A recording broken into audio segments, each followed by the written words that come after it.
Good morning. Welcome to another session of video class. In this video class, we will now apply the Lorentz transformations or the relativistic transformation equations in order to study how the basic physical quantity changes, okay, because of the relativity, because of the relative motion, how the basic physical quantities changes will be obtained by using Lorentz transformation equations. That's why step by step we are stepped into, or we are going to discuss the change of physical quantities, basic physical quantities in relativistic mechanics. The mechanics that is arised because of the relative motion or relative measurements. Okay, right. The first such topic is, I said that we want to derive the variation of basic physical quantities. The first one is length contraction. What is the concept? Length contraction. Length contraction. Length contraction, no, what it means? Okay, when the length of an object or a body is measured by two observers in two inertial frames. Okay, the length of an object was measured by two inertial frames. One is stable, the other one is moving with constant velocity with respect to the first one. That's why these two are known as the inertial frames of reference, and certainly these two will measure the length of the object differently. That is the our aim, and now we are going to derive the relation between length measured by one inertial frame of reference and the length measured by the other inertial frame of reference, and what is the relation between them is the actual thing that is involved as far as the present topic is concerned. Yes, this was explained by Fitzgerald. It is known as the Fitzgerald length contraction. Fitzgerald length contraction. Why it is length contraction? We will see later on, not in the beginning itself. We will see why we will call it as length contraction. Okay, right. As it is given by Fitzgerald, it is known as the Fitzgerald length contraction.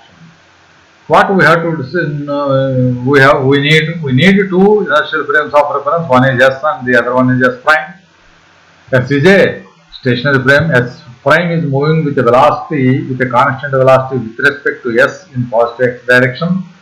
Then the measurements of some object will be taken by in the S prime and S prime frame. Okay. Now these two measurements are different, and now we want to derive the relation between them, and finally we want to conclude from the measurements the results of the two measurements. This is the PPT relating that one. You will get everything here also, but for the convenience of the students, I will once again go to the student material. Right. Derivation of an expression for length, Lorentz Fitzgerald length contraction. It is known as the Lorentz Fitzgerald length contraction. Okay, right. Now the thing is, according to the relativity, the length of a moving object or a rod contracts with respect to the stationary observer. Okay. Actually, this is the conclusion of this particular topic. After derivation, we will obtain this conclusion. What is that conclusion? The length of moving rod contracts with respect to the stationary observer.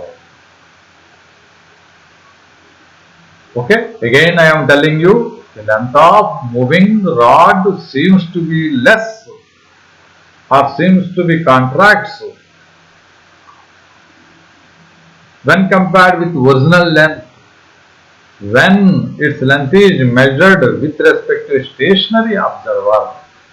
It means that the observer is stationary, the rod is moving, it means that there is a relative motion between the rod and the observer. Now the observer can observe that the length of the rod is less than its original length, or the length of the rod seems to be contracts, is the result or the final conclusion of this particular concept. That's why it is known as the length contraction.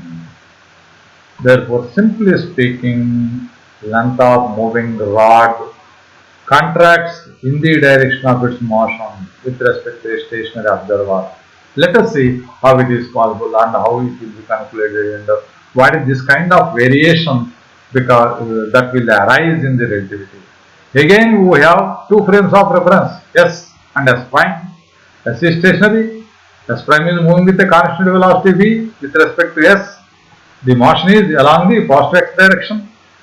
These two are inertial frames, right? Now there is a rod in the S prime frame. Let a rod is placed in S prime frame. Let a rod is placed in the S prime frame. In the S prime frame there is a rod. Therefore, the observer in the S prime will measure its true length. Okay? As the rod is there in the S prime frame, an observer in the S prime will measure the true length. Whereas an observer in the S, with respect to an observer in the S, the rod is also moving with the same velocity. Therefore, he will measure the relativistic length, not the true length, the relativistic length. He will measure the relativistic length or the observed length. Now we will go for that one. Now the rod is in the S prime. Therefore, its positions are, its length according to the S prime is L2 prime, L prime is equal to x2 minus x1 prime. x2 prime means its final end position, x1 prime is the initial end position, therefore its length L prime is equal to x2 prime minus x1 prime. Is the true length because it is in the S prime frame. Okay, the length of the same rod according to the observer in S, he will observe that L is equal to x2 minus x1. Okay, according to this frame, it is x2 minus s prime. Is the observed length. The previous one is the original length. Now, we will apply what is this one? The Lorentz transformation equation. Say x2, x is equal to, x prime is equal to x minus vt by root of 1 minus v square by c square. Therefore, x2 prime is equal to x2 minus vt by root of 1 minus v square by c square, and x1 prime is equal to x1 minus vt by root of 1 minus v square by c square. Okay. For what? For this one, L prime is equal to x2 prime minus x1 prime. L prime is equal to x2 prime minus x prime. What is L prime? It is the true length. Okay. Because of the present situation, right? Now, x2 prime is equal to x2 minus vt by root of 1 minus v square by c square minus x1 minus vt by root of 1 minus v square by c square. So, 1 by root of 1 minus v square by c square is common. x2 minus vt minus x1 plus vt and minus vt will cancel. You will get x2 minus x1. But x2 minus x1 is the length of the rod measured by an observer in the S. Okay. Therefore, this is the observed length. Therefore, true length is equal to observed length by root of 1 minus v square by c square. Or observed length is equal to, observed length is also known as the relativistic length is equal to true length into root of 1 minus v square by c square. In general, V is less than C. As V is less than C, okay, you will get certain value here. 1 minus that small value. Now in the root you will get less than 1. Root of less than 1 is also less than 1. it means that you will get to a value L prime into less than 1 means 0.9 or 0.8 likewise. Therefore, that into L prime will be the L. It means that now L is less than L prime. It means that observed length is less than the true length, or relativistic length is less than the true length. It means that according to the relativistic mechanics, the length of a moving object seems to be contracted, or it is less than the original length when it is measured or observed with respect to stationary observer. That's why this is known as the length contraction. Okay, right? Very simple and very important. Therefore, the length of the moving object seems to be decreases in the direction of its motion when it is measured with respect to a stationary observer. Right. Now, if V is very small, V very small means in case of earthly velocities, when V is very small square by VC square will give so. Okay, very negligibly small amount. Therefore, V square by C square can be neglected. In that case, you will get to nothing here. Okay, therefore root 1 means 1.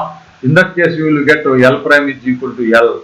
Okay, it means that if V is very small, that is in case of earthly velocities, ordinary velocities, in that case L prime is equal to L. It means that there is no relativity, there is no length contraction. It means that it is nothing but classical mechanics case, right? If V is equal to C, you will get 1 here. 1 minus 1, 0. 0 into something, 0. Okay, 0, what is here? Okay, 0 into something means 0. It means that in this case the observed length is 0. Is it possible? Observed length never becomes 0. Observed length never becomes 0 means the hypothesis is wrong. What is hypothesis? We said that V is equal to C. It means that V is equal to C is not possible. V is equal to C not possible means no body moves with velocity equal to the velocity of light. Yes. This is the excellent conclusion, because we know that no body moves with the velocity of light. That is also arrived from this Lorentz transformations of the length contraction. Therefore, no matter moves with the velocity of light.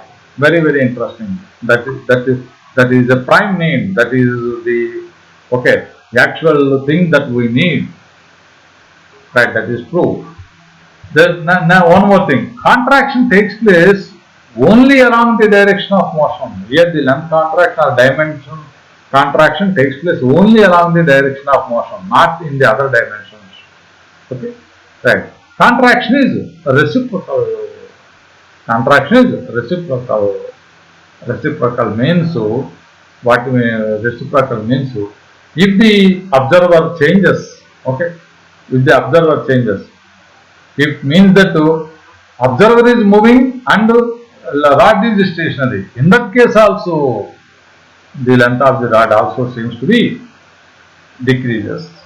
That is what is known as the reciprocal thing. Okay, that is the length contraction. This is the first consequence of actually this is the second consequence, because relativistic mass m is equal to m naught by root of 1 minus v square by c square is already we know. Okay, it means that the mass is one of the basic fundamental physical quantity. Mass also changes. How mass changes? Mass of a moving object seems to be increases with respect to the stationary observer. That is what is known as the mass change of mass, relativistic mass. Relativistic mass is more than the original mass. That is the first consequence of this Lorentz transformation or relativistic mechanism. This is the second one. Length of a moving object decreases in the direction of its motion. Okay, it's the direction of motion. This is the what is this one? The so-called the length contraction. Similarly, okay, there is mass change of mass. There is change of length. Mass increases. relativistic mass is more than the original mass, and relativistic length is less than the original length. Relativistic length is less than the original length. Okay, right. Now, okay, mass, length, and time. We will discuss about the what is this one? The third physical quantity, third basic physical quantity, that is the time. How time changes. Okay, this is known as the time dilation. Time dilation. Okay, the third one is time dilation. How time changes, time dilation. That is the relativistic time. It means that here we will discuss about the time duration of an event. Time duration of an event. What is the true time duration of an event, and what is the observed time duration of an event? Okay, by means of this one we can able to get that the time duration of original measurement and observed measurement. That is the relativistic time duration and the true time duration. True time duration, we will see about that one. Okay, right. Time dilation means relativistic time duration is more than the original value. It means that the time duration of an event which is observed in relativity, in motion, is more than the original time duration. More than the original time duration. That is what is known as the time dilation. Again, that one also we will discuss with the help of our student material. Right. Derivation of expression for time dilation. Right. Time dilation. Time dilation means that lengthening of time interval of an incident due to relative motion. What is time dilation means? Lengthening of time interval. Lengthening of time interval means increase of time duration of what? Of an incident. When in relative motion, it means that relative time duration. Relative time duration means observed time duration is more when compared with the true time duration. That is what is known as the time dilation. It means that according to the relativity, the time interval of an incident becomes more with respect to the moving observer. Okay, with respect to the moving observer. Again, for that one also, we will take two frames of reference. Right. One is S frame, the other one is S prime. Very common. Okay, S is stationary, S prime is a moving frame. It is moving along the positive axis of the both. It is moving with a constant velocity with respect to the first one. Therefore, these two are inertial frames. Their relative motion is v. Okay, right. Let a clock in the S frame is at rest. A clock in the S frame is at rest. As in the frame of reference, what is one? This is a stationary frame. Therefore, clock in the S frame is also rest. Okay, a clock in the S prime frame is moving. If you put a clock in the S prime frame, it is moving. Or on the other hand, so a clock is placed in the S. Here in the S there is an observer, and here S prime there is another observer. Observer in the S is stationary with respect to the clock. Observer in the S prime is moving observer with respect to the clock in the S. Therefore, the measurement made by the observer in the S is the true measurement of time interval, whereas the measurement made by the observer in the S prime is the relativistic measurement of the time, because the clock is there in the S. Okay, that is all these things are what I said are there in this one. The time interval of measurement, some incident is happened. The time interval of measurement by an observer in the S is equal to time interval is equal to final time minus initial time. Therefore, delta t is equal to t2 minus t1. That is the true time interval. Why true time interval? Because the observer is there in the S and the clock is also there in the time. There in the S frame. Therefore, as these two are in the S frame, the time measured by the observer in the S is true. Right. We will measure the same the interval time interval of the same incidence by an observer in the S prime. S prime is moving. That observer is moving. Therefore, that observer makes relativistic time interval. Therefore, the relativistic time interval delta t prime is equal to t2 prime minus t1 prime. That is the observer time interval. Now, to derive the relation between them, let us take the delta t prime is equal to t2 prime minus t1 prime. Okay, right. T prime is equal to, what is the relativistic equation? T prime is equal to T minus Vx by c square whole by root of 1 minus v square by c square. Therefore, T2 prime is equal to T2 minus Vx by c square by whole by root of 1 minus v square by c square. Only suffixes will change us. Minus T1 prime, okay, T1 prime is equal to T1 minus Vx by c square whole by root of 1 minus v square by c square. 1 by root of 1 minus v square by c square, that is common. T2 minus this minus T2 minus T1 plus this Vx by c square will cancel. You will get T2 minus T1. Therefore, T2 minus T1 is delta T. What is delta T? The true time interval. Therefore, the observed time interval is true time interval minus root of 1 minus v square by c square. Okay, this value is less than 1 for all relativistic motions.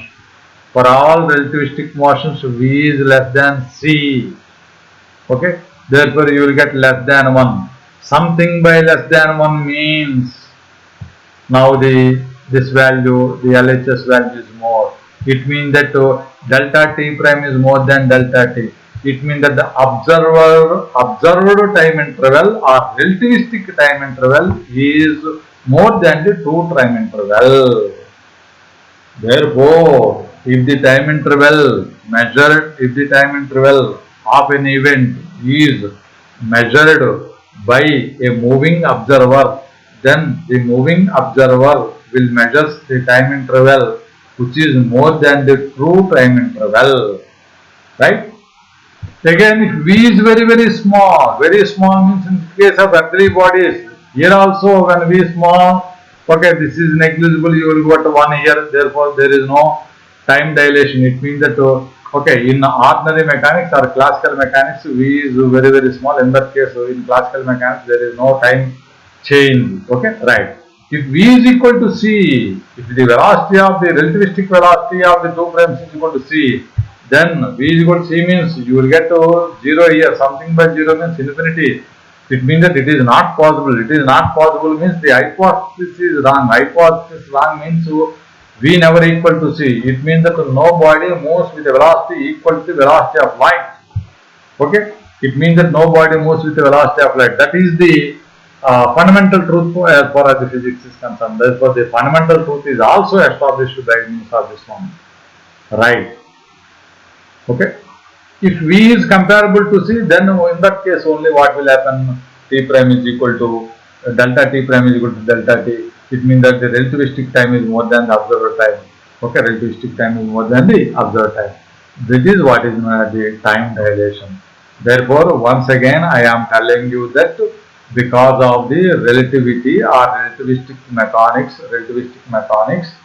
that is, if the measurements are done by two observers which are in relative motion, whose relative velocity is comparable to the velocity of light, then relative measurements will come into factor. It means that the measurement made by the one observer is different from the measurement made by the other observer, and in that case all the three fundamental physical quantities changes.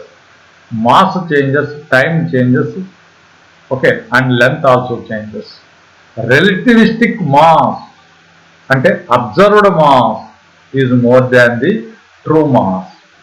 Relativistic length, that is the observed length, is less than the original length. That is what is known as length contraction.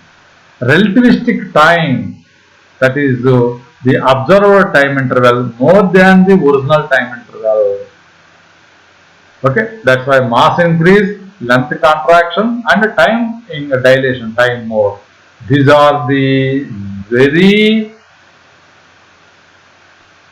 basic physical quantities which will change because of the relativity. It means that the relativity changes the measurements of mass, length and time. When mass, length and time changes means all the physical quantity changes in the relativity. Therefore, the formulas also will be affected. Will be affected. That's why that is the significance of the what is one the theory of relativity or the relativistic mechanics. In relativistic mechanics, the relativistic mechanics is quite different from the classical mechanics. The formulas in the relativistic mechanics will change in the formulas in the classical mechanics. Right. See you next.